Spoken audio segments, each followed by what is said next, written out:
Dear young adults, Om Sai Ram. Welcome to the fourth session of the Sathya S.A.I. Young Adult Talent Development Workshop. Before we kickstart today's workshop, let's pray to our beloved Bhagwan for his blessings to ensure the session runs smoothly. Om. Om. Om.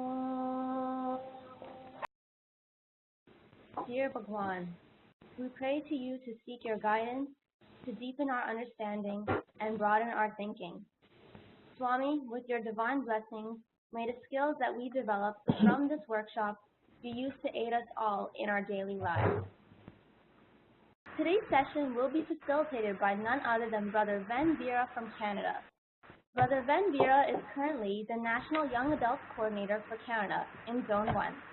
Brother Ven has spoken at numerous S.A.I. functions, including the Walk for Valleys in Toronto, the SSIO Canada's first national conference, and as the opening MC during last year's World Youth Festival. Brother Ven is a management consultant at GE, an award-winning motivational speaker, and a certified world-class speaking coach. Ven loves to light the room with infectious energy, contagious humor, and attractive optimism. He leads business keynotes, workshops, and advises clients from around the world on how to speak to influence so they can influence to change lives. Today, Brother Ven will share practical tools that will help you deliver exceptional presentations and ensure that your message is not only heard, but remembered. Brother Ven, the floor is now yours. Saram, and good morning, everyone, or good afternoon, or good evening. I hope everyone's doing well. To begin, I would like to ask, can everybody hear me? So I'm very happy to be here with each and every one of you this morning. Thank you very much for the warm introduction. This is going to be a very interactive session where I'm very hopeful that I'll be able to share with you some tips and some steps on how you can improve your speaking skills and inspire whoever you want to speak with in order to make a change in their lives. So what I'd like to do right now is we'll jump right into it. And the first thing I would like to do is begin with 2 visualization exercises. The first one is where I would like to ask you to think of an inspiring speaker, alive or deceased. And I want to ask you, who comes to mind? Feel free to write some names of whoever you think is an inspiring speaker in the chat box. And while you write their name, I would also like to ask you to also share with us, if you can, what makes them inspiring. Okay, I see Swami, wonderful. Anyone else? Perhaps it could be someone who said, I have a dream, or be the change you wish to see in this world, or maybe even stay hungry, stay foolish. Uncle Lekram Gunasia, thank you. Nimesh Pandya, Barack Obama, wonderful. Could you share with us what you think makes them inspiring? Nelson Mandela? And when you're thinking about what makes them inspiring, perhaps it could be different qualities or attributes that they have. Very inspiring orator who practiced what he preached, so aligning the words and the actions together, great. The tone of voice, great. Self-confidence, conviction, wonderful. I see also response, Swami, Gopal. The way they deliver the message, great. Okay, great. So thank you very much for sharing your thoughts. I think it's really going to help us. Oh, I see body language. So these are all great attributes. It really helps to paint a picture of what an inspiring speaker could be like. So we spoke about several attributes of an inspiring speaker. We spoke about different speakers that you know, whether they're alive or they're deceased, that makes them an inspiring speaker. I would now like to move on to the second visualization exercise. Now, I want you to imagine that you are the one speaking and inspiring others. I want you to close your eyes wherever you are. Oh, Sonia Chatiani, if you could please mute your mic, please. Thank you. So now I want you to imagine you're the one speaking and inspiring others. Close your eyes as you're thinking about that. And I'm going to ask you a few questions that will help you to dive into that visualization of you as a speaker that is inspiring. I want you to think about where you are. Is it in a large auditorium? Is it in the S.A.I. hall? Is it in a youth group? Is it at work? Is it over dinner with your family members? Wherever you are, I want you to imagine this. I want you to also think about who is in your audience. Are they children? Are they young adults? Are they adults? Okay. I want you to think about, why are you inspiring them? Why are you inspiring them? As you're inspiring them, I want you to think, what is their reaction to your words?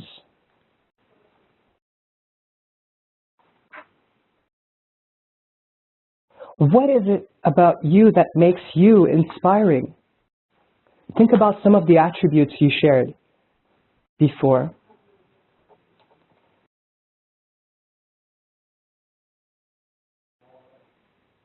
And finally, what topic or message are you sharing with them? What is the message you are sharing with your audience as you're inspiring them?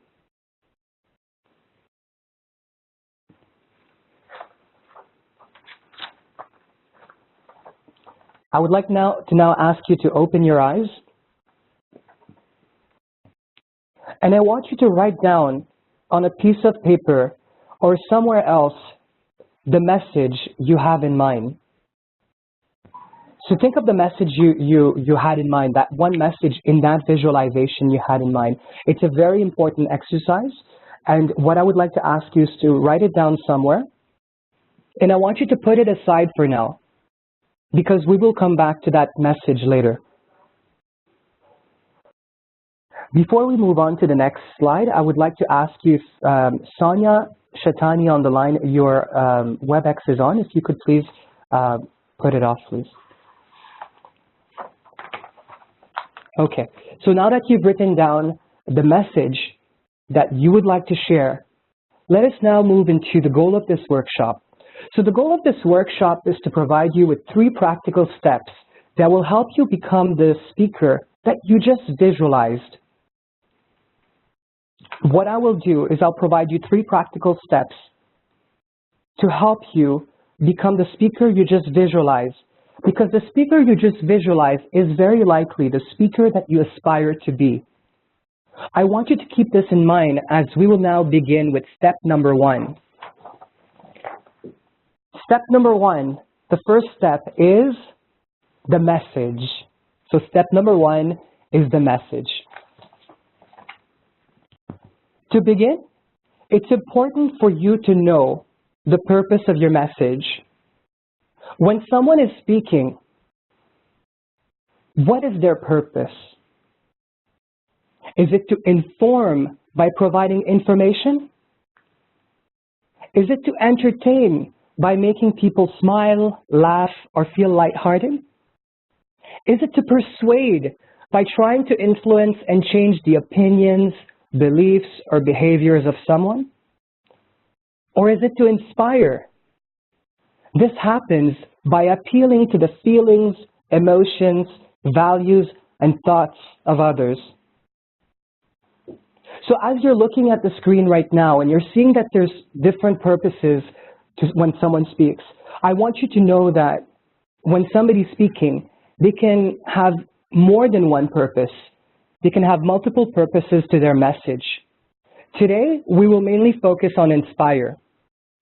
Now, this sounds very nice, and I'm sure you're wondering, well, how can I do this? How can I inspire others as I'm speaking? Let me share this with you. The first step is very simple. All you need to do is kiss your message. So I repeat, all you need to do is kiss your message. And I'm sure you're wondering, well, what does Ven mean by kiss your message? It's very simple. KISS stands for keep it simple and sincere. It is crucial that you state your message in one short sentence. Also, your message doesn't have to be sensational. Rather, what it has to be is sincere. So here are some examples of such messages that are simple and sincere. Success is more than making money. We live by choice, not chance. Kind words cost a little, but accomplish much. It's okay to fail. Everyone else has. So KISS, your message. Keep it simple and sincere. And as you're reading these simple and sincere messages, you may be wondering, what is my message? So let me illustrate this through an exercise that will help you explore deeper layers of a potential message that comes to mind. To begin, please take the first sincere message that comes to mind, and when you have it, write it down on a piece of paper. It could be the message you already had from before, but if you felt it was a bit more complex or too long, try to think of how you can make it simple and ensure it remains sincere. Now, I want you to read the message you wrote and ask yourself why, and write this new message answer down. Follow the same process again and do this up to 5 times. So, why? Why? Why? Why? And why?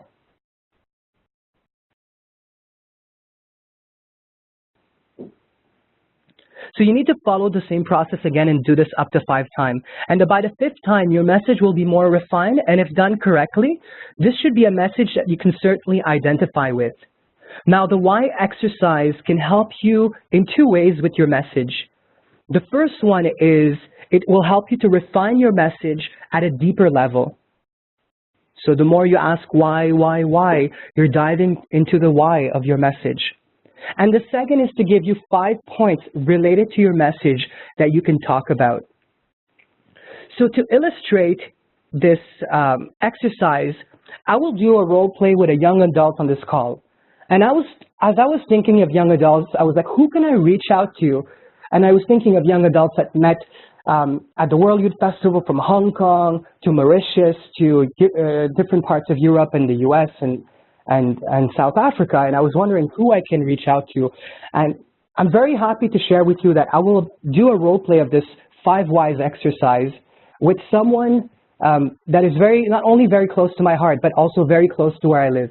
And his name is Amar Lad. And I'm very happy that Amar Lad has graciously accepted to do the role play. So as we get started, feel free to share words of encouragement to Amar in the chat box for kindly accepting to do the role play exercise with me. So let's begin. Amar, are you ready? Yes, sir, I'm ready. Okay, and can everyone hear Amar? If yes, you can put yes in the chat box. Yes, wonderful. Awesome, thank you. Amar, welcome to the wonderful world of speaking. And to begin, I would like to ask you, what is your message? The message that I wrote down is, it is better to try and fail than it is to fail to try. It is better to try and fail than to fail and try? Fail to try. It is better to try to fail? It is better to try and fail than it is to fail to try. Okay, wonderful. Can you write that down, Amar, please? Yes, I will. In the chat box for everyone.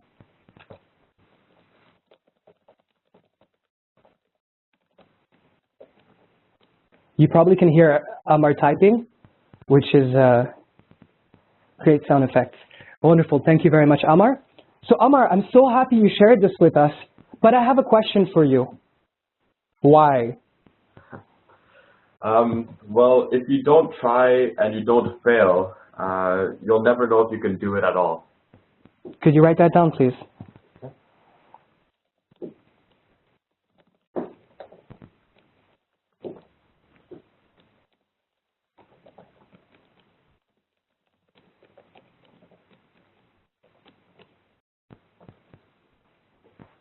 Wonderful. Thank you very much, Amar. I think this is very profound, Amar, but I have a question for you. Why? Well, if you don't know if you can do it, you'll never be able to know, you'll never be able to improve. You'll never be able to improve. Can you please write that down in the chat box for everyone?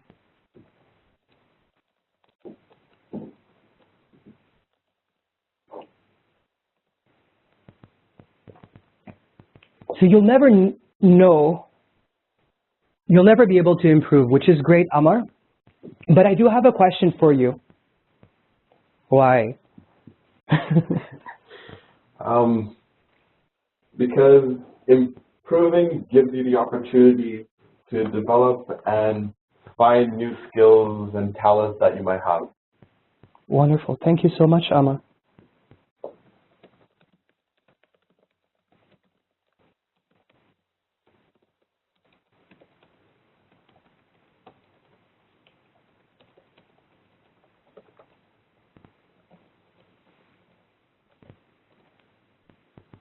So Amar just shared with us that because improving gives you the opportunity to find and develop new skills and talents that you might have. Wow. Amar, this is so profound. And I'm wondering, why? This is getting harder and harder. I know. Okay, well, self-improvement is important in order to be the best that you can be. Wonderful. And if you could please write that down.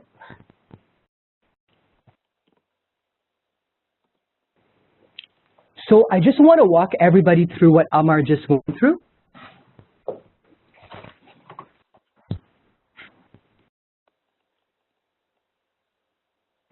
So there's 5 of them. The first one was, it is better to try and fail than fail to try. And then Amar went and he said, if you don't try and you don't fail, you will never know if you can do it at all. And then Amar dived deeper when he said, if you don't know if you can do it, you will never be able to improve. And then he said, because improving gives you the opportunity to find and develop new skills and talents that you might have. And finally, he said, self-improvement is important in order to be the best that you can be. So he went from the first part where he said, if you don't try and you don't fail, you will never know if you can do it at all. Or he said, sorry, it is better to try and fail than to fail to try. It is better to try and fail than fail to try. And he ended with, self-improvement is important in order to be the best that you can be. So as we went through this 5 why exercise, you may notice it's a simple exercise in theory, but it is somewhat challenging in practice. But nonetheless, as you can see from this experience, from this simple exercise, Amar was able to dive deeper into his message, and that gave him 2 options. If he wants to talk about this now, he can talk about self-improvement is important in order to be the best that you can be. Or if Amar wants to write an essay or a speech, he can talk about each of these 5 points he brought up, because each of these 5 points are transitions from one to the other that will make him dive deeper into his talk that he will be presenting. So thank you very much, Amar. And I would like everyone to please congratulate Amar for accepting to do this role play. I'm sure he will be very happy to see your simple and sincere messages in the chat box. So as you can see, by writing a nice message to him, you're actually practicing the message by simply writing simple and sincere messages in the chat box. Thank you, man. So there you have it.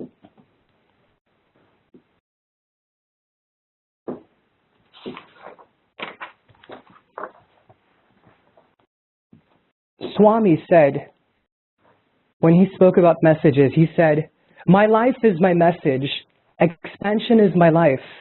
This was a song composed and sung by Baba. So Swami himself spoke about how message is very important. And here he said, "My life is my message, expansion is my life." So I want us to please think about this as we finalize talking about the message. And the first step to speak and inspire is message. Before moving on to the second step, I would like to share with you a story. There once was a blogger that decided to conduct an experiment where he would give compliments to strangers that would make eye contact with him wherever he would go. He then wrote a blog post about the lessons he learned that day. So dear S.A.I. young adults, inspiration can be right there in front of you. You don't have to go far and wide to find stories that can inspire others. Try to find the extraordinary in the ordinary. Important messages are right here in your everyday life events and stories. So find your message. What defines you? What do you really believe in? Be excited about communicating the message you will be sharing. And as you see on screen, the Speak and Inspire Venn diagram.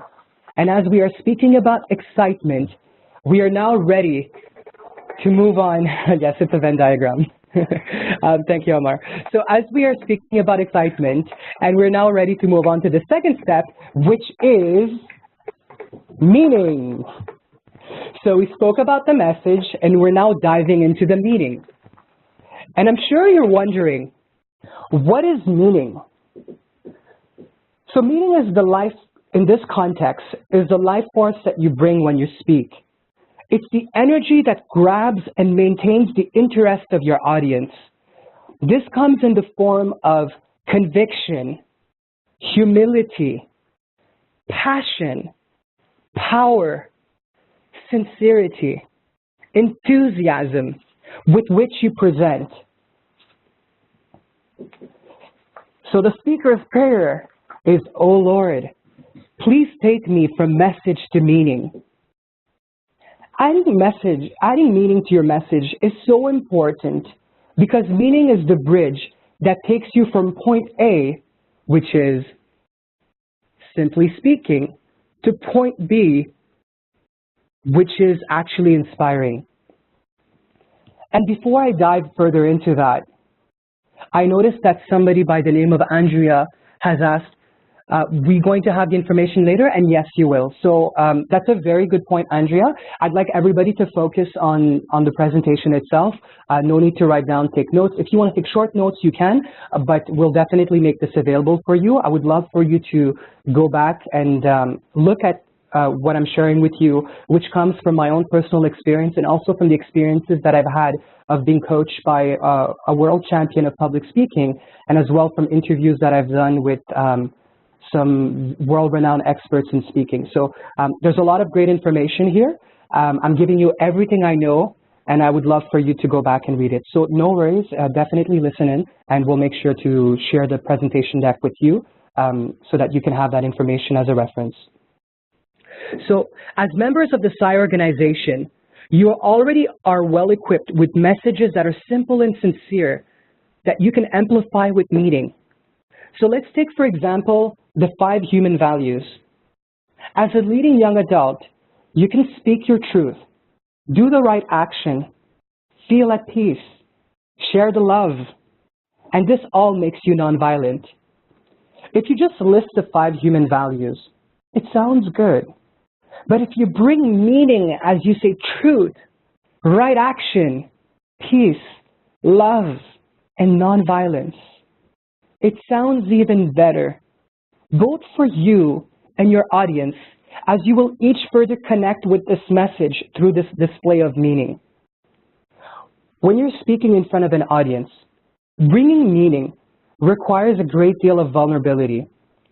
It requires you to open your heart in front of others, to have that heart-to-heart connection with whoever you're speaking with. Now, I want you to imagine that you're sitting in a brightly lit auditorium or a space that holds 350 other people. There's great energy in the room, and you're eagerly anticipating the featured speaker who is about to step to the lectern. He is an expert in his field, and you've enjoyed reading his articles and books. He is introduced, and as he walks on stage, you join the rest of the audience in welcoming him with enthusiastic applause. He settles behind the lectern and he fumbles his papers, and he begins to speak in a monotonous, barely auditable voice. Good morning. I'm very happy to be here this morning. I'm sorry, this afternoon, whatever time it is today. Today, I'm going to discuss. All right, I think I'll pause here with my acting. I want to ask you, how did that sound? And feel free to write that in the chat box. How did that feel? You heard the message, but did you feel the meaning?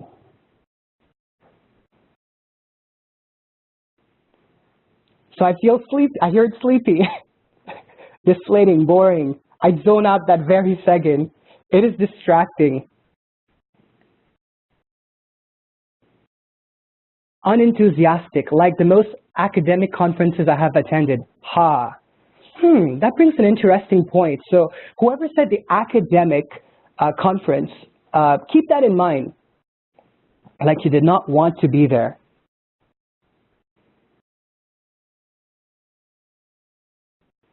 Okay? So no matter how much knowledge the speaker has or how well the speech was structured, without meaning, this energy or life force, the presentation is completely forgettable. Unfortunately, the scenario I just shared plays out every day. I see this in my workplace. I've seen this in conferences I've attended. And I agree with whoever wrote the last message, Anusha Reddy. If you lose me in the first 10 seconds, it's very hard to catch that attention again. And yes, I see Vahini Pillai mention he doesn't believe in himself or the message. Exactly. So I ask that whoever is speaking, ask yourself, do you care about what you are saying? If someone doesn't sound like they care, why should the receiving audience? When a speaker shows concern or passion for their subject, I'm pulled in. As an audience member, I'm much more inclined to listen to their point of view, whether it's his or her point of view. So we've all been to academic conferences, or some of us have been to, or we've heard speakers that may come across as introverted and extroverted. And what I want to share with you right now is that there is nothing wrong whether you're introverted or extroverted. It is important for you to know your personality and how you best communicate. If you're more analytical and introverted, jumping on chairs and encouraging high fives in your audiences will make you look ridiculous because it's not your style. Instead, if you're introverted, you can bring what I call a quiet passion to the front of the room that will engage your audience. As an example, I want you to imagine someone that is more analytical and introverted stepping to the lectern with a smile on their face and a confident voice that says, quantum mechanics may not be the hot topic around your dinner table every night, yet it impacts you in many ways. When you leave here tonight, you'll understand its importance in your day-to-day life. I should know because the study of this fascinating topic has been my life's work. Upon hearing what I just said, using what can be seen as quiet passion, I want to ask you, can you feel a more confident and enthusiastic tone in this opening? Can we learn more about quantum mechanics, please? Oh, yeah, well, it's not my topic, but I'm sure we'll find someone maybe for a future session. Yes, yes, yes, I would like to listen to that talk. Wonderful. So yes, this is an example of quiet passion. Now, the next slide I'd like to share with you is from Brother Ven Virah. I was looking this week and I was writing the material and I saw a really funny meme and I'm like, oh my God, how many people actually relate to that one? And the meme is the following: half of my problems are because of the tone of my voice. Everyone thinks that I'm arguing while I'm actually talking. I thought that was really funny. And then I'm like, wait a minute. That could be a concern for different people that are trying to speak and inspire. And I'm sure a number of you can relate to that, right? I hear my mom speaking all the time, and I'm like, is she mad at me? But no, I think it's just, you know, a different type of vocal variety. But what I want to share with you in terms of advice is that when it comes to situations like this, vocal variety here is key. You need to practice being aware of what you're saying, how you are saying, and ensure the tone of your voice is bringing the right meaning, life force, energy, intensity to your message. So you want to make sure each word brings the right meaning to whatever you're conveying as a message. And the other thing I want to share is that, and that could be applied to people that are in their workplace or in volunteering roles, is to ensure that your presentations have the right amount of meaning by talking only about subjects you care about. So this will bring alignment between your mind and your heart as you're speaking, and will bring a refined clarity both in your tone of voice and in the simplicity of the words you're using when you're communicating your message. Now, I can understand that you may occasionally get cornered, whether it be at work or in a volunteering role, where you have to present an idea that is not something you're totally thrilled about. Maybe it's quantum mechanics, maybe it's something else, but you can still speak with meaning. And when that occurs, what I invite you to do is to find some aspects of that subject that you care about and focus on that, because that's going to help you to bring up the meaning that you're attaching to that message. So I invite you to use your self-awareness. In addition to your personality, whether it be introverted, extroverted, and the knowledge that you have, whether it be through today's presentation or other knowledge you have, to convey an energy where which the audience feels and which the audience is compelled to want to hear more. So now what I would like to do, we spoke about message, and now we just spoke about meaning. And what I will do next is an exercise where I have a specific sentence that I chose that is, I love this workshop. And you've heard Brother Amarlad in the first part where he did a role play with me about an exercise where we focused on message. And I would like to invite Brother Amarlad to now do a role play with me where we actually speak about the meaning that is attached to the message. So right now we're going to do a role play exercise where we're going to dive into vocal variety. So each time you say the exercise sentence, Amar, I want you to place voice inflection emphasis on each green word in the sentence until you have highlighted each word. Are you ready? Yep, I'm ready. Wonderful. Can you all hear Amar? A quick yes on the chat box if you can. Can you hear me? Okay, perfect. Thank you very much. Amar. I love this workshop. Could you repeat that again, please? I love this workshop. Okay, and now I would like to ask everyone in the audience on the presentation, if you could tell us, what do you think Amar meant by the sentence, I love this workshop? Please share with us in the chat box what you think Amar meant by this.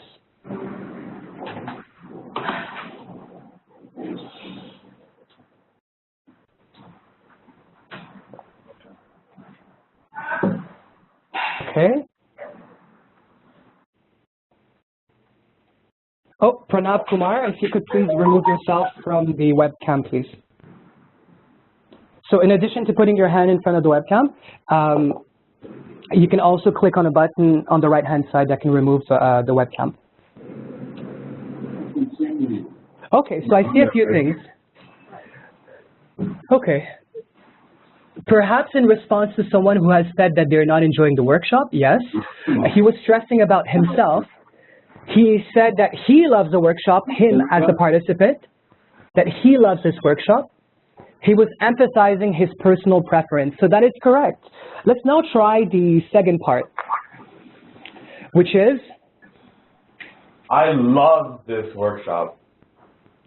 Could you repeat that again? I love this workshop. So I would like to ask you, what do you think Amar meant by that? He was stressing on love, yes. He actually liked the content of that workshop. In fact, I think he actually loved the content of that workshop. He really loved it. He wasn't he didn't love it, he loved it. I loved it. Emphasizing the depth of his enjoyment of the workshop. Wonderful, thank you very much. Now we'll move on to the third part, which is? I love this workshop. What did Amar mean by that?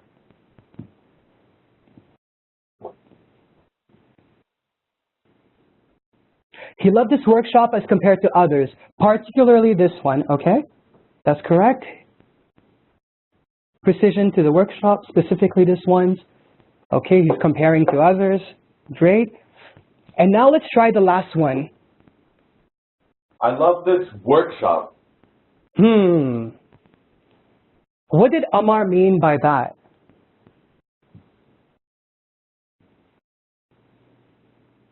Feel free to write your answers on the chat box. Sounds sarcastic. Perhaps, but I think it also is something else. He enjoys attending workshops, yeah. He loves the idea of the workshop. Compared to maybe a bhajan session, compared to a study circle, compared to a service activity. Yeah, I know the last one is a bit confusing, but essentially what Amar meant by that is he loved this workshop. So it's emphasis on the workshop. It wasn't another activity, whether it be, could be something else, could be going to work. I love going to work. And no, he didn't say I love going to work. He said he loves this workshop. He likes workshops. Exactly. So, thank you very much, Amar. So I would like to invite young adults, if you could write in a chat box a kind message that is simple and sincere, and make sure you really bring some meaning to your message for Amar. Thank you very much, Amar. Thumbs up, yes. So if this exercise is done correctly, you should now have one sentence with 4 different meanings. And the reason why we're sharing that with you is that it's very important through vocal variety that you bring the right meaning to the messages that you're trying to convey. So if you're trying to say how much you love this workshop, if you say, I love this workshop, it doesn't really come across as much if you said, I love this workshop. You're bringing some life force. You're bringing that meaning. So that's very, very important, and that will help you to be able to better speak and inspire. And remember, the purpose of meaning is to take you from simply speaking to actually inspiring. So now I want to share with you a quote from Maya Angelou, who's an American poet and a civil rights activist. And this quote is very important for me because she once shared something so profound that to this day, I still keep that message you're seeing on your screen right now at the forefront of my mind whenever I'm about to speak to an audience, including right now with each and every one of you. So whenever before I step on stage, or whenever I'm speaking to a young adult group, or whenever I'm speaking at work, or a one-on-one with someone, I always try my best to remember that quote, which is, people will forget what you said, people will forget what you did, but people will never forget how you made them feel. Yeah, cool, Shab. I love that quote as well. It's definitely something that has defined me. And when people ask me quickly, how can I be a better speaker? I always try to bring back that quote. If I only have a minute to share with them about how to be a better speaker as they're about to go on stage or as they're about to speak to an audience, that is the one quote I want people to remember. Because, like I said, you want people to be inspired. And the best way to be inspired is for them to remember how you made them feel. 10 days from now, if you made them feel good, they'll remember that feeling, and that will inspire them to move forward. So now we've seen two parts of the Venn diagram, the Speak and Inspire Venn diagram. We just spoke about meaning. It can make or break your presentation. Ignite your meaning, your life force, that life energy and purpose, and allow yourself to be true to yourself and to others. When you present with meaning, you're halfway to giving your audience a message that has impact and that they will remember for a very long time. So please keep this in mind when you think about the message, and especially here when you think about the meaning, that life force you're trying to convey. So we spoke about message, we spoke about meaning, and now there's a third circle that I'm about to share. We can now move on to step number 3. When people think of speaking, people most often think of a conversation. And indeed, we're holding entire conversations, exchanging important information, also without ever saying a word. Let me repeat this. We're holding entire conversations, exchanging important information, also without ever saying a word. With this in mind, let us now step into step number 3, which is mechanics. So some of you may be wondering, what is mechanics? Mechanics include elements like posture, hand gestures, and facial expression. It involves using your body, the temple that God gave you, to offer visual cues that will reaffirm and reinforce the clarity of your message and support the meaning you bring when you speak. So now, while posture, hand gestures, and facial expressions let our face and our body speak, we will also address something else that is going on, something that doesn't really register in such an obvious way. Our body language is also speaking to us, to our inner selves. Let me repeat that. Our body language is also speaking to us, to our inner selves. So what I'd like to do now is to dive into an exercise. And that's an exercise, Amar did well with the first few exercises.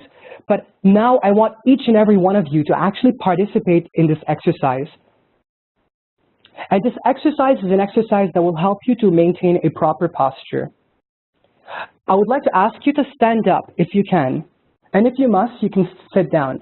But if you can stand up, I think you'll benefit even more from this exercise.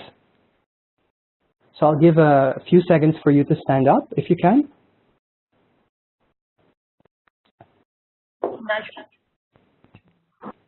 And now I want you to close your eyes.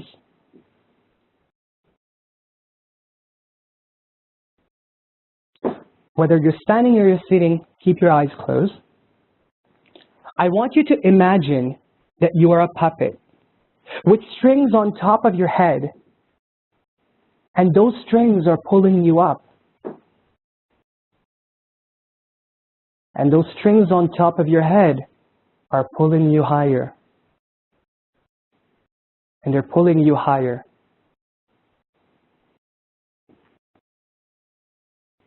I want you to be in the moment, be present to what is going on with your body. How is your neck? Is it down? Is it upright? Is it stiff? Is it loose? How's your breathing? Is it more clear? Is it flowing better? Is it stuck? How are your shoulders?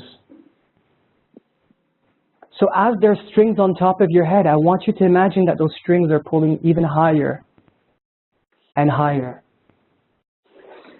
Notice your body. Are you feeling more confident?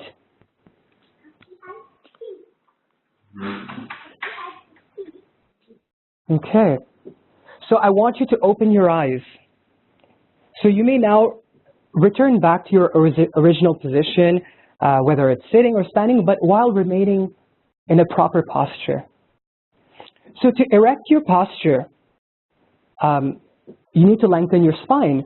And a trick to do that is to remember that you're a puppet with strings pulling on top of your head. Now, this exercise you just did conveys confidence and vitality, both to the audience that is watching you and also to your own brain.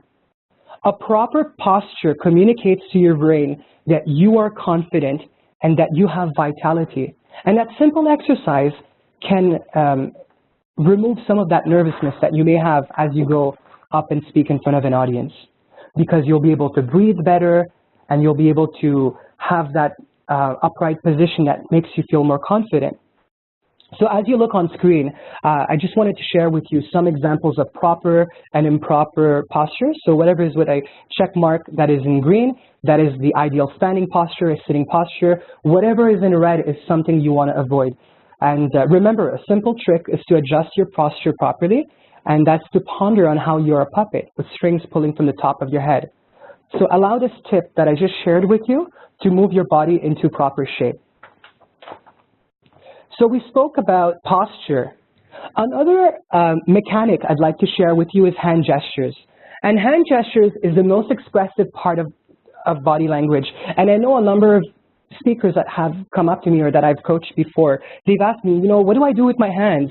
And what I'd like to share with you is that I'll show you what you can do with your hands. But first, I want to let you know that to be most effective, your hand gestures should be made above your elbow and away from your body. These should be vigorous and definite to show conviction, enthusiasm, and add punch to your message. So for example, a sweeping wave of your arm to show the distance of where something is. If somebody says, where is the S.A.I center? And if you do a sweeping wave of your arm to show the distance of where the S.A.I center is, it's much better to do that full extension of your arm rather than doing a half-hearted hand wave. If you do a hand wave, it doesn't really convey that information as much as it would have done if you do a full sweeping wave of your arm to show that distance. So your hand gestures also affect your breathing. Your breathing affects your energy. Your energy affects your voice and your thought process. So let me repeat this. Your hand gestures affect your breathing. Your breathing affects your energy. Your energy affects your voice and your thought process. The larger your audience, the bigger your gestures will need to be visible and believable. And no matter what the situation, keep your hand visible and active in the context of your speech. That will really be helpful to be able to convey the message you're trying to share. So let's try to, I've shared this great information. I've shared with you that you need to keep your hands above your elbow, away from your body. But I'd like to invite you to learn more about 3 types of hand gestures, the 3 typical types of hand gestures, and which one is good and which one is maybe not so good. So gesture number 1 is probably the one you want to try to avoid, which is hand gestures where your hands are dropped to the side below the waist. So if you're standing, or if you're sitting, if you're standing, you might gain more from this, which is great. So I invite you to stand if you can. If you're not, you can still try it. If you put your hands dropped to the sides of your body and your hands are below your waist, what that will do is that you're breathing from your chest, not your diaphragm. So you're losing your breath. You're not using as much breathing as you can. That posture of having your hands dropped to the side below your waist is an expired physical posture. What happens is everything goes down. Your energy level drops. Your voice drops. The feeling, the sense of motivation, and the thought process drops. It's a depressive action. So that's gesture number 1. Hands drop to the side below the waist. Let's try gesture number 2. This is when your hands are opened up at the abdominal area. So hands opened up at the abdominal area. So where your stomach is, at that level. And what that does is that it conveys factual, honest, and sincerity. When you're speaking with your hands at that level, opened up, you're usually speaking to inform or speaking to persuade. And the last one is the hand gestures where your hands are opened up at the chest area. So if you can, I want you to try to put your hands opened up at the chest area. And when people are doing that, what it does is that it conveys what comes across as exciting, energetic. There's this energetic buzz that raises your oxygen level and your energy level. And usually when people have their hands opened up at the chest area, they usually speak to entertain or speak to inspire. So speak to entertain and speak to inspire. And just to share a few images on the screen to give you examples of what this could look like. So gesture number one, hands drop to the side below waist. So the hands are below the waist. His energy is kind of going down. He doesn't really look confident, but he also probably doesn't feel confident as he's speaking. That's gesture number one. Gesture number two, the hands are open up. They're at the abdominal area level. So it's not necessarily on the abdominal, but he's opened up, he's around his abdominal level. So he's probably sharing that something very honest, you know, and or something that he wants to convey as being honest, and he's appealing in that way. The third one is gesture number three. Your hands are opened up at the chest area. And if you look on the left-hand side of your screen, you can see that someone's talking about really old stuff, 200,000 years before Christ. Or BC, but still, with his hands up, he still looks exciting and excited. So sounds like he's about to share something old and ancient, but something still exciting. And on the right-hand side, you can see a picture where the guy is saying, I don't know anything about content strategy, but yet I still think he's excited about that statement and still think he's exciting the audience. So with your hands opened up at the chest area, you can definitely bring that gesture. Even Swami has his hand gestures in excitement, and doesn't that feel blissful as you're watching him? So we spoke about people that are presenting. Here's a picture of Swami that is sharing a message with excitement. I want to talk about some research that was done about gesture number three, where the hands are opened up and at the chest area. Some people call that the V-shaped, and depending on how much excitement you bring. If you're at the chest area or even higher, you're going in that V shape. And there's a study that was done with athletes from 30 different countries who won, and all of those 30 athletes had the big V pose. They were smiling, their head was tilted back, their arms were raised in a V with their chest out. And they also did a study with those who lost. Their shoulders slumped, their chin was down, their chest was narrowed. So the V shape, the gesture number three, usually conveys that excitement. So you've gone through an exercise a few minutes ago. Some of you may have missed, sorry. You've gone through an exercise, but I just want to share one last thing. There's another research that was done on gesture number three. So that same big V pose was also evident in blind athletes. So athletes who have never seen another person express pride or power or victory did the same thing with their bodies when they won. So in this picture, the left athlete can see, whereas the right athlete is blind since birth. Yet, after winning, both of them are expressing the same body language for victory. So there is something inert within us that is programmed whenever we want to share that excitement. So it's a very interesting research. A lot of that research was done by a Harvard professor that I'll share a quote with her in a few minutes. But first, what I want to share with each and every one of you is a new exercise, and it's an exercise that you can try while you're on mute from home, and I invite you to try that. But for the sake of everybody hearing and seeing that exercise as a role play, I would like to invite our dear Amar lad, who's next to me, to participate in this exercise. And it's a very simple exercise. What Amar will share is his love for carrots. And he's going to do this in a very specific way. But first, I want to let you know that if you're at home, I invite you to stand up and I invite you to try this on your own. And don't worry, you're on mute, so we won't know whether you like carrots or not. But it's still a great exercise for you to try and see how your body is reacting as a result of the hand gestures you're using. So Amar, it's a very simple exercise. I want you to say, I love eating carrots, using each of the 3 gestures. The first gesture is with your hands dropped to the side below waist.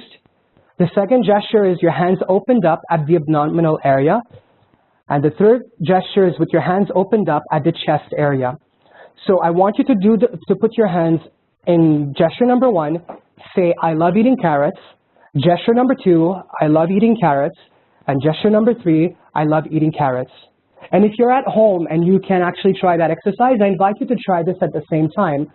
And I want you to also, if you can, listen to Amar and try to see what is different from gesture number 1, gesture number 2, and gesture number 3. Perhaps in the tone of his voice, his level of excitement, the life force, so that meaning that he's bringing and the message that he's conveying by saying, I love eating carrots. Amar, are you ready? I'm ready. Gesture number 1. I love eating carrots. Could you try that again? I love eating carrots. Okay. Can you now try with gesture number 2? I love eating carrots. You try that again? I love eating carrots. I think I believe you. Could you try with gesture number 3? I love eating carrots.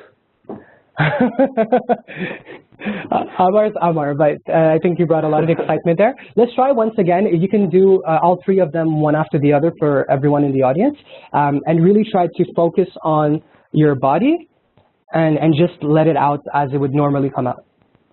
I love eating carrots. I love eating carrots. I love eating carrots. I saw a lot of energy with your third one. Thank you. So I see somebody says that they want a carrot. Amar will take your address after and send it to you by mail.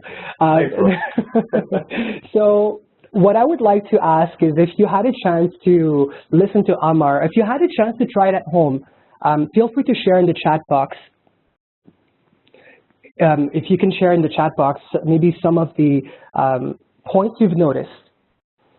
And while I would like to share with you, so we spoke about gesture number 1, we spoke about gesture number 2, and gesture number 3, which is where you're, bringing in that excitement, not because of your increasing your volume or so on, but because your hands are in a certain position that allows you to breathe better. So gesturing with gesture number 3 with your hands at the chest level automatically increases your breathing rate and your heart rate, and that produces a slightly shallower style of breathing. And you will notice that it quickly creates way more energy and more than an edge of excitement in you. So yes, the tone of the voice changes automatically depending on the gestures. And I'm sure Amar likes eating carrots. He's sincere about it. So yes. So you can see him. What really gave the impact was a tone, which certainly plays part because of the gestures. So Nritraj tried 3 times. Every single time it was exactly what you said, Ven. My energy level and conviction in my voice changed with the gestures. So it's subtle changes like that that will have an impact on the life force, so the meaning you're bringing and also the message you're conveying. So do keep that in mind. I think that's really going to help you. So far we spoke about posture in mechanics. We spoke about we spoke about posture. We spoke about hand gestures. Let's now move on to facial expressions. So there's the way you're standing, there's the way you're using your hands, and now it's about your facial expression. So while we still don't have the ability to read other people's minds, we do have the ability to read people's faces. And there's a lot of research out there that show what somebody's conveying based on their facial expression. And I like a lot of FBI agents have been trained deeply into understanding facial expressions, and some of the research I'm sharing with you right now actually comes from what they've learned, and I'd like to share that with you. So your facial expressions must be consistent with the feelings or information you are communicating. So we get a great deal of information based on what we see. So whenever you show feelings, your audience will imitate them. So do keep that in mind. And when you're speaking, your face communicates to how your audience is supposed to react and feel. So for example, if you're talking about a terrible automobile accident, yet you're smiling and nodding, your audience will be confused. Your facial expressions must be consistent with the feelings or information you're communicating. And I want to share with you, as I coach teenagers and adults alike, I see the courage both teenagers and adults have to text, and that when they text and they have that courage of chatting or texting, and I can see how some of them don't have that same courage when they speak. So I invite you to spend time looking into someone's eyes to talk, and then that will help you build your confidence and enhance your ability to communicate and express your opinion. And here's a challenge for you. Say one message to someone from the heart to someone today that's not done through text message. And do this by looking at them in their eyes with a smile, using those facial expressions. So now I'd like to ask Sylvia, if your webcam is probably showing, there is an option in the back to be able to remove that webcam. So let's now move on to an exercise together that will show you how you can best bring facial expressions. So although we may come from different parts of the world, I see people from different areas of the world on our call, there are certain facial expressions that remain universal. They are recognized in virtually all cultures. And I want you to try the following while you're at home.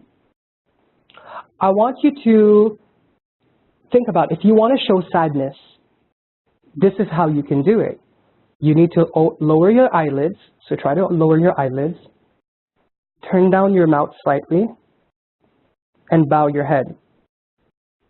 And maybe I forgot to mention this, but if you're in front of a mirror by any chance, or if you can see yourself on your phone's camera screen, do it, as it will enhance your experience throughout this exercise. If not, it's okay. You'll still feel a wonderful outcome from trying this exercise, as you'll actually feel it. But if you can see yourself while feeling it, even better. So if you want to show sadness, lower your eyelids, turn down your mouth slightly, and bow your head. To show surprise, widen your eyes, raise your eyebrows, and open your mouth. So widen your eyes, raise your eyebrows, and open mouth. Surprise! Okay. If you want to display disgust, which I hope you don't, but if you want to do for the purpose of this exercise, very simple, wrinkle nose, so wrinkle your nose, and raise upper lip. And that should show disgust. Now, if you forget the first three facial expressions, that's good, as long as you remember the last one that I want to share with you, which is how to show joy. And it's very simple. It's smile broadly. And FBI agents have shared the following tip on how they know if a smile is sincere or forced. If the smile is sincere, it will be sincere when a person is smiling with their eyes. If there's that twinkle in their eyes that appears, then it comes across as sincere. But when there's no wrinkles around the eyes, then it's revealed that it's forced. So the reason why I'm sharing this through this exercise is for you to have this awareness, for you to be aware of, how to ensure you can emanate that joy. And I hope that will help you with your facial expressions. So they've also researched that facial expressions that emanate the most likability is the following. So a gentle smile. And a gentle smile invites others towards you. So flash that winning smile. The second tip they gave is for your eyebrows to be slightly raised. So that shows others that they're recognized. So it's the wave of the face. You know how we can wave with our hands? If we're actually raising our eyebrows, it's like we're waving with our face. So it shows others they're recognized. And the last one is to have your head tilted slightly to one side, not exaggerated, just slightly. And that shows that you're listening. It creates that sense of empathy. So a gentle smile, eyebrows that are slightly raised and your head tilted slightly to one side will further enhance that likability as you're talking and you're speaking and you're inspiring others. So I want to share with you a quote from Amy Cuddy. Amy Cuddy is a social psychologist I got to meet.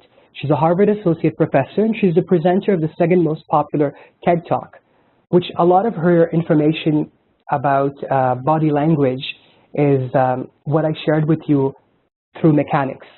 And she says that your body language shapes who you are. So now I want to lead you to the conclusion. We're almost near the end. And I want to ask you, so why do we do this? Why is this so important? Feel free to share some of those in your chat box. And I'm going to share with you what I think at the same time, but there's no wrong answer.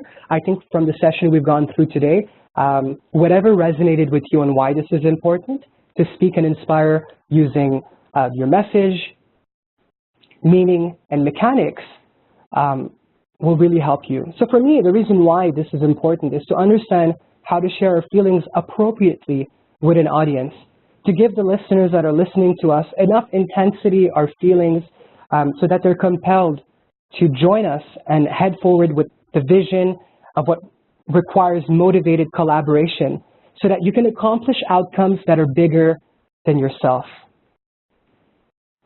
So I'll repeat that. We need to speak and inspire so that we can motivate others to join us, so that together we can accomplish outcomes that are bigger than our individual selves. And I see Lokesh said, to create a positive impact on the audience. Yes, absolutely. And Andrea shared, because we have to be connected with our pure heart, head, heart, and hands. I agree. And we as young adults are warriors of change. It is vital to speak and inspire in effective ways in order to make a difference. Absolutely. And if our message is not absorbed, it is a waste of their time. So essentially, it's a bit selfish. So thank you for sharing that, Nitraj. And what I want to share with you is the Venn diagram about speak and inspire. So through the session together, we looked at message, we looked at meaning, and we looked at mechanics. If you look at them separately, you might accomplish some speaking. You may slightly inspire. If you go more towards the middle where you intertwine message and mechanic, or message and meaning, or mechanics and meaning, you might be able to dive deeper into speaking and inspiring. But if you go in the middle of the Venn diagram where you get that triangle that is message, meaning, and mechanics, what you can accomplish as you speak and inspire is unbelievable. And by maximizing the impact of your message, meaning, and mechanics, you enhance your chances of connecting with and leaving a lasting impact on whoever you're speaking with. So why speak and inspire? To change lives. And the best example of someone that's been doing that is Bhagwan Sri Sathya Sai Baba, who's been changing lives since 1926. He had a message. He had a meaning. The way he speaks, when you see him do discourses and the emphasis he brings on certain words. And the mechanics he used, one of the pictures was of Swami with his hands up, are all elements that he's used and as a perfect example for you so that you, when you speak, can also change lives. Your aim when speaking should be to change someone's life in one specific way, to help someone live an experience through the words, through your words, that will set them on a course of self-discovery and self-transformation. Each and every one of us on the line is part of a wonderful organization called the S.A.I. International Organization, SSIO. And our aim in this organization is ultimately the transformation of the self and society into a place of selfless love a place where the recognition of the divinity innate in humanity becomes possible. So remember who you are. Who you are. You are Swami's instruments. You are truth, your peace, your right conduct, your love, your nonviolence.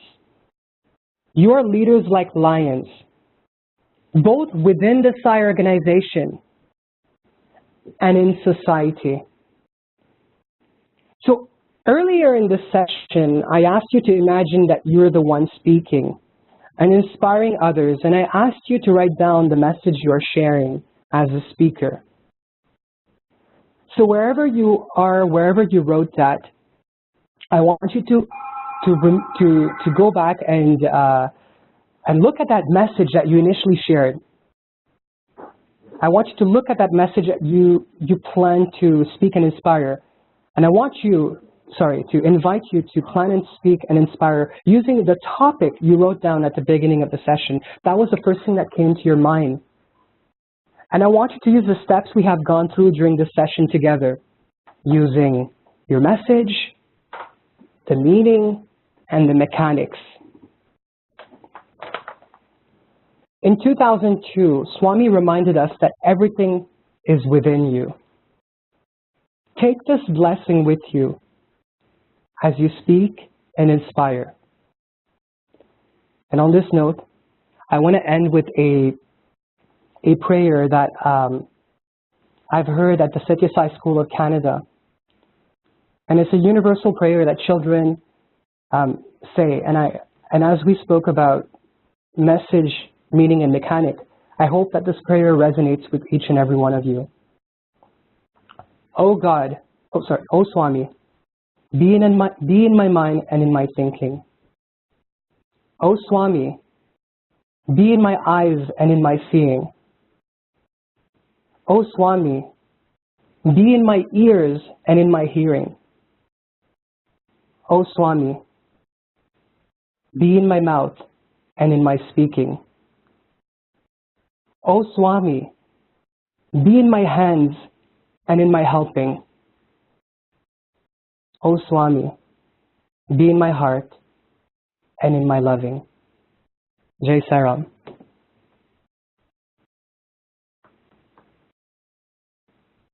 I would now like to pass it back to the presenter,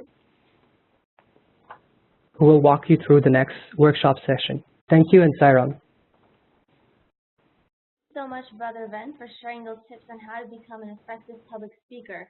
I'm sure all of us have learned something great from this session. If anyone has any other questions, please feel free to type them in the chat box. Yes, I can now take a few questions. I've shared a lot of information with you, but please, if you have any questions, I would love to be able to answer them. Thank you.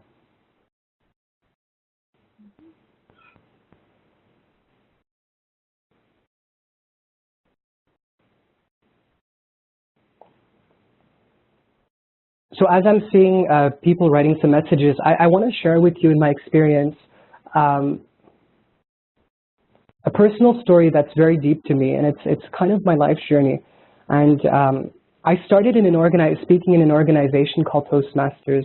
Toastmasters is a public speaking group. They have them all around the world. And through that, I've discovered that I had this gift, this passion, this interest in learning more about public speaking. And to my luck, and I've gone through speaking competitions. I've won a number of speaking competitions. But then I think it was 2 years ago, I had this realization where I said, you know, I've won all these trophies, but enough about these plastic trophies. What I want now is walking trophies. And as I'm speaking to each and every one of you this morning, I'm not interested in you winning competitions. What I'm interested in each and every one of you is to be those plastic trophies, these walking trophies. Sorry about that, walking trophies. And I want you to take this message, and if you take this message, if you take this meaning, and if you take the mechanics you learned today and you apply it wherever you are, in whatever context you are, I would love that would be the biggest gift. And of course, this is all Swami's grace. So I want to ask again, is there any questions? Oh, I see one question from Divya, thank you. Sometimes in the middle of a presentation, we can lose the attention of our audience, especially if it's a long presentation. What are some ways or tips you can suggest to re-engage the audience? Excellent question. So Divya, and for everyone who's on the line, I think what really helps me is to, when I speak, is to interact with the audience. The more you interact, the more you take this from being a monologue, where you're speaking and they're listening, to actually interacting with the audience. So it becomes a dialogue. And ways that you can do that is by asking questions. And it could be questions where they don't need to answer, but they can just reflect on it. So for example, have you ever felt embarrassed in your life? Or please think of a time where you felt embarrassed in your life. And I will now pause for 30 seconds and before we proceed. So sometimes allowing people, by asking questions, to be part of that experience can help. Or if it's a smaller group, or if you can chat, there's a chat window on a WebEx, you can ask a question. Can anybody share with me an inspiring speaker, whether they're alive or deceased? And then wait for their answers. And based on their answers, it will help to engage the audience.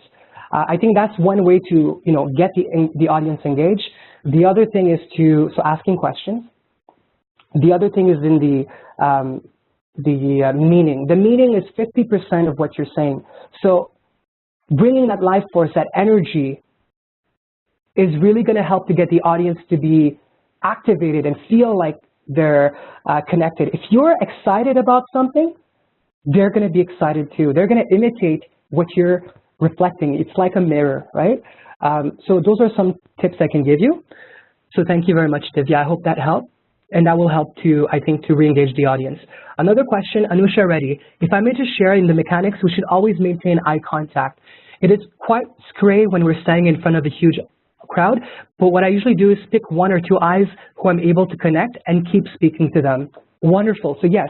So whenever I'm speaking to a large audience, and I'll give you an example. Last year, I was one of the MCs for the World Youth Festival. And when there is a huge audience of thousands or even hundreds or even 50 people or even 20 people, I like to divide the audience into quadrants.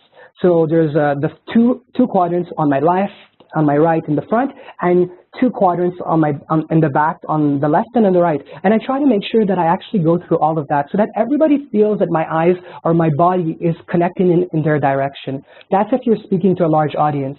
If you're speaking to an audience that can see your eyes from up close, I agree, sister. I think if you focus on a few eyes, then that will help to bring that connection, because everybody's watching that interaction. So again, it's a mirror, right? So people, even though you don't look at them, they're seeing what you're doing. And if you connect to someone, they'll feel connected to you. There's some magic there. And I was trained by a world champion of public speaking. And what he shared as a tip was hold your gaze for the entire phrase. So when you're looking at someone, hold your gaze for the entire phrase. And then you can move on with a new idea to someone else. So I hope that helped. The next question, at work, I deal with dry, factual-based presentation. How can I still drive inspiration from that? So that's a very good question, Nritraj. And what I can share with you, and I shared that earlier on, but I'll just go back to that, is that, sorry, I'm just going to look at that because I want to make sure I convey that properly. So sometimes when we're at work or anywhere else, we're kind of cornered into presenting an idea that we're not totally thrilled about.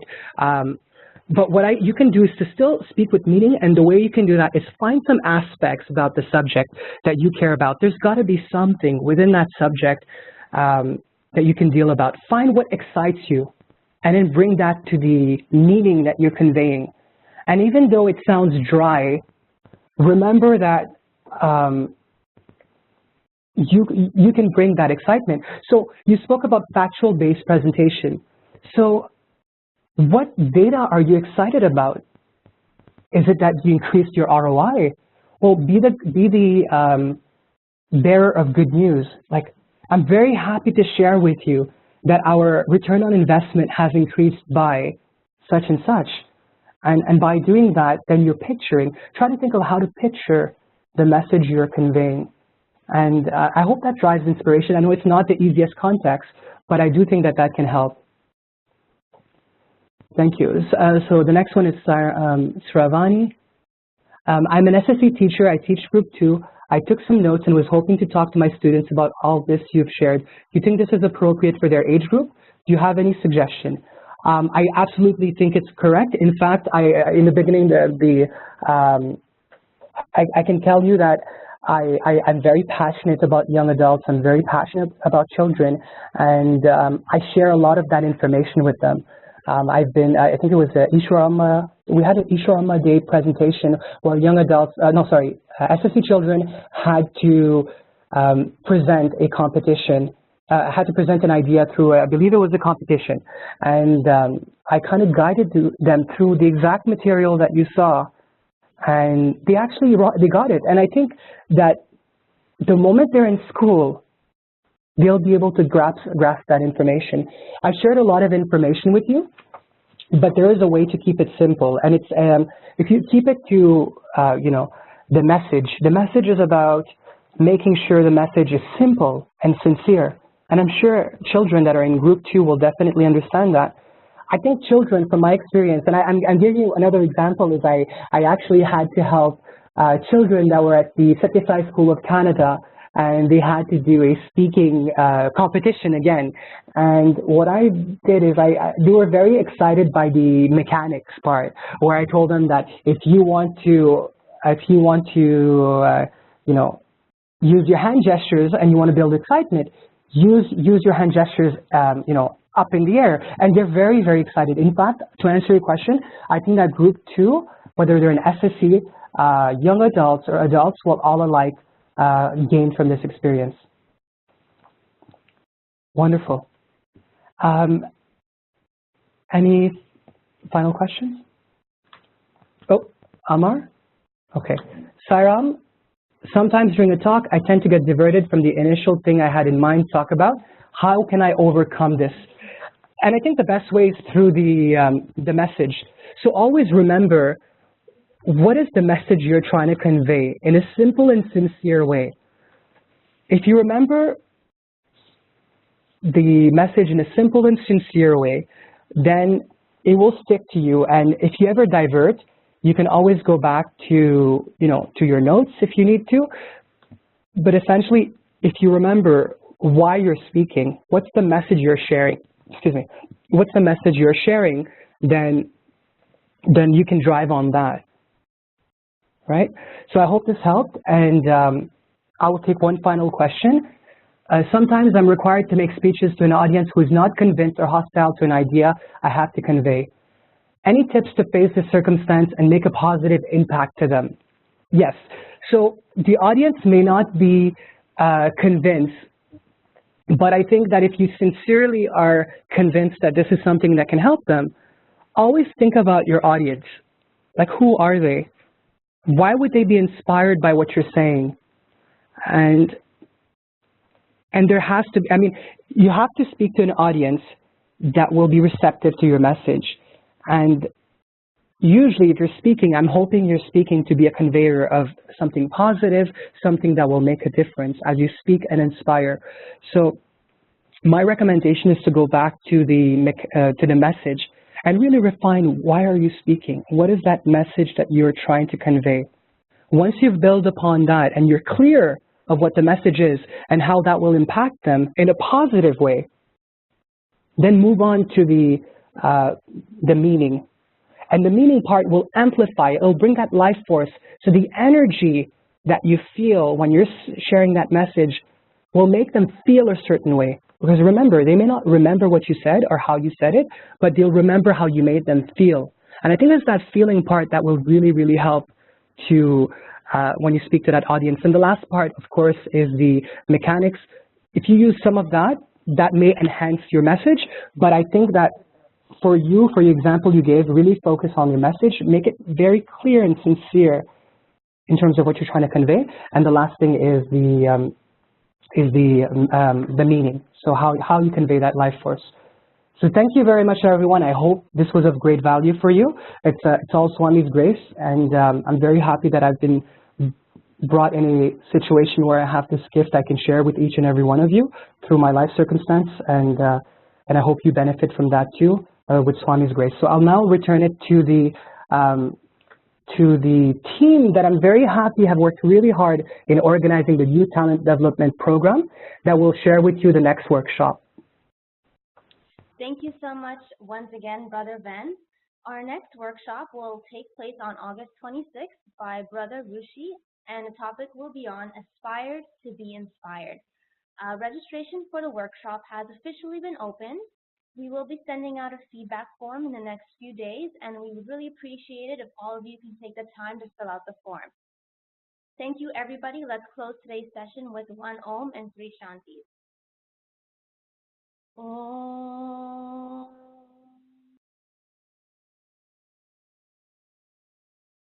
Shanti, Shanti, Shanti.